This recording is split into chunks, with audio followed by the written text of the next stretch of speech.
Jail में बैठा ज़हनी मरीज कौमी सलामती के लिए खतरा बन चुका। वो समझता है मैं नहीं तो कुछ नहीं।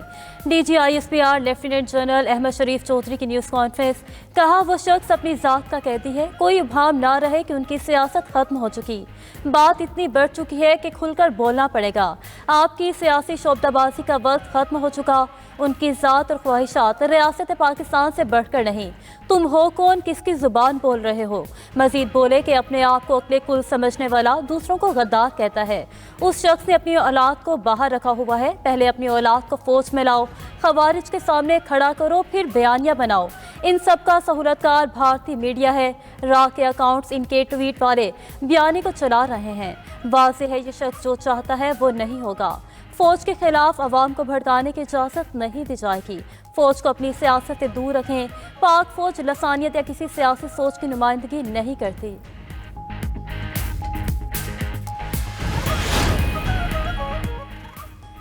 खैबर पख्तूनख्वा में गवर्नर राज का फैसला हुकूमत का होगा। रियासत पाकिस्तान से बढ़कर कुछ नहीं। पाक फौज और अवाम में कोई दरार नहीं डाल सकता। हम किसी सियासी जमात का एजेंडा लेकर नहीं चलते हैं। DGISPR लेफ्टिनेंट जनरल अहमद शरीफ चौधरी ने वाज़ेह कर दिया। कहा कि पहले बयानिया बनाया गया, पाकिस्तान की तरसीलातें ज़र बंद कर दें। ये शख्स IMF से कहता है पाकिस्तान को कर्जा ना दें। ये शख्स फिर सिविल नाफरमानी करने और बिल अदा ना करने का कहता है। क्या इसने 9 मई को GHQ पर हमला नहीं कराया। कहता है इस फौज की लीडरशिप को टारगेट करें जिसने मार्का हक में दुश्मन को शिकस्त दी। किस कानून के तहत आप एक मुजरिम से मिलते हैं। वो शख्स तो फौज और उसकी लीडरशिप के खिलाफ बयानिया बनाता है। DGISPR लेफ्टिनेंट जनरल अहमद शरीफ चौधरी ने कहा कि उस्मा खान भारतीय मीडिया पर PTI को हमला करने का कह रही हैं। कोई आर्म्ड फोर्सेस या उसकी लीडरशिप पर हमला करता है तो ये हम बर्दाश्त नहीं करेंगे। आर्टिकल 19 के तहत आज़ादी इज़हार राय की इजाज़त है, मगर उसकी भी कुछ कदगने हैं। आर्टिकल 19 आपको मुल्क, रियासत और कौमी सलामती के खिलाफ बात करने की इजाज़त नहीं देता। तुम्हारे पास एक सूबे की हुकूमत है, उसके बारे में बात क्यों नहीं करते। पाकिस्तान के इतने इशूज़ हैं, उन पर बात क्यों नहीं करते।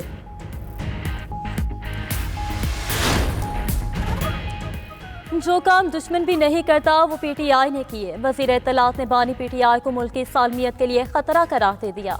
अता तारा ने कहा अब रियासत की रिट बहाल करने का वक्त है। उनको जेल मुलाकात की बिल्कुल इजाज़त नहीं, मजमा इकट्ठा करने की भी इजाज़त नहीं होगी। अडयाला जेल के बाहर अब लॉ एंड ऑर्डर कायम होगा। वज़ीर दिफा ख्वाजा आसिफ बोले फौज पर हमने भी तनकीद की लेकिन कभी सुर्ख लकीर अबूर नहीं की। बानी PTI की बहन की भारतीय मीडिया से गुफ्तगू ताबूत में आखिरी कील साबित हुई। राना सनाउल्लाह ने कहा कि PTI से मुज़ाकरात के इम्कानात नहीं। बानी PTI सूरत हाल को मजीद खराबी की तरफ ले गए। मुलाकातों को मुल्क में गड़बड़ पैदा करने के लिए इस्तेमाल नहीं किया जा सकता। वज़ीर आला खैबर पख्तूनख्वा सुहेल आफरीदी ने वफाकी वज़रा की प्रेस कॉन्फ्रेंस गैर इखलाकी और गैर कानूनी करार दे दी। बोले वफाकी वज़रा का रवैया आवाम को इश्तियाल दिलाने के मुतरादिफ है। बानी PTI को कैद तन्हाई में रखने की मजम्मत करते हैं। उधर खैबर पख्तूनख्वा काबीना ने 9 मई के 51 मुकदमात खत्म करने की मंजूरी दे दी। 9 मई के केसेस की तहकीकात के लिए कमेटी तश्कील देने की भी मंजूरी।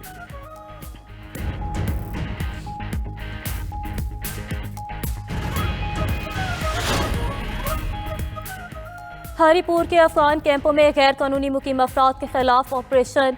इब्तदाई मरहले में अफगान कैंपों की बिजली मुनक़ता, ट्रांसफार्मर उतारने शुरू कर दिए। कैंपों में गैर कानूनी अफगान बाशिंदों की बड़ी तादाद मौजूद। इंतजामिया ने कहा कि हरीपुर में 20 के करीब अफगान महाजिर कैंप मौजूद हैं।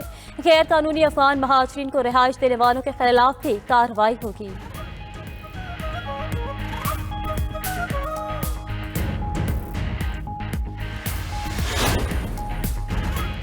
वफाकी वज़ीर दाखिला मोहसिन नकवी से कायम मकाम अमरीकी सफ़ीर नेटली बेकर की मुलाकात। इंसदाद मुनशियात और सिक्योरिटी के शोबे में 2 तरफ़ा ताउन बढ़ाने पर तबादला ख्याल।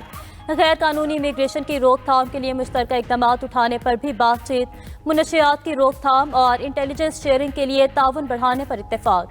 अमरीकी सफ़ीर की इंसदाद मुनशियात और गैर कानूनी इमिग्रेशन की रोकथाम के लिए हर मुमकिन टेक्निकल मुआवनत की पेशकश। कहा कि पाकिस्तान से ताल्लुकात को ख़ुसूसी अहमियत देते हैं, हर शोबे में ताउन जारी रखेंगे। मोहसिन नकवी बोले पाक अमरीका ताल्लुकात खिते में अमन व इस्तेहकाम के फ़रोग के लिए इंतहाई अहम है।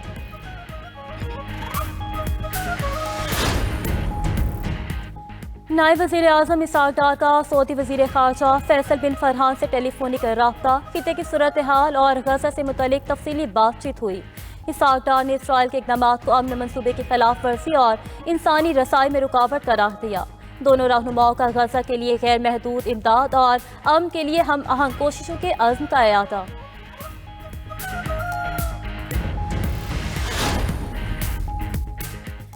میجر شبیر شریف شہید نشان حیدر کا 54واں یوم شہادت، پاکستان کے عظیم سپوت نے بھارت کے 15 حملے پسپا کیے۔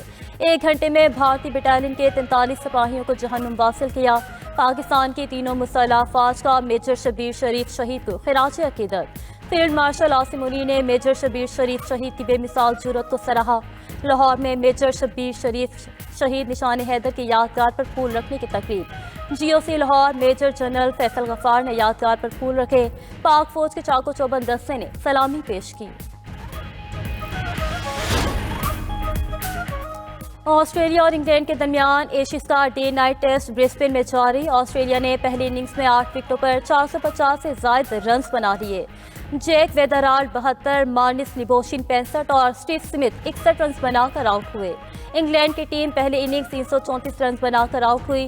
جو روٹ 138 رنز بنا کر ناٹ آؤٹ رہے۔ آسٹریلیا کو 5 میچز کی سیریز میں 0-1 کی برتری حاصل ہے۔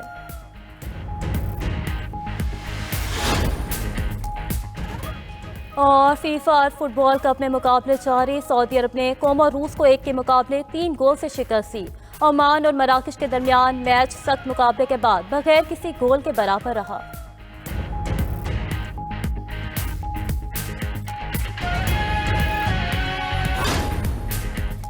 اسرائیلی فوج پر فلسطینیوں کی جاسوسی کا الزام۔ آئرش انسانی حقوق کی تنظیم نے اسرائیلی فوج کے خلاف تحقیقات کا مطالبہ کر دیا۔ غیر ملکی میڈیا کے مطابق صہیونی فوج نے غیر قانونی طور پر فلسطینیوں کی ڈیٹا پروسیسنگ کی۔ فلسطینیوں کی فون کالز اور ذاتی معلومات مائکروسافٹ کلاؤڈ سروس سے لیا گیا۔ ڈیٹا کو صہیونی فوج نے جنگی جرائم اور نسل کشی کے لیے استعمال کیا۔ ادھر اسرائیل نے 2026 کا دفاعی بجٹ $34 ارب مقرر کر دیا۔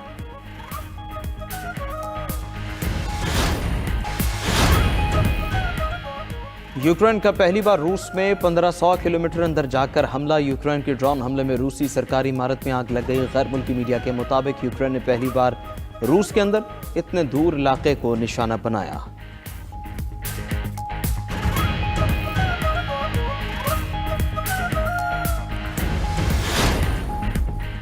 امریکی محکمہ خارجہ نے کینیڈا کو $2.5 ارب کے بم فروخت کرنے کی منظوری دے دی۔ خبر ایجنسی کے مطابق امریکہ بموں کو گائیڈڈ گولہ بارود میں بدلنے والی 5000 سے زائد کٹس بھی دے گا۔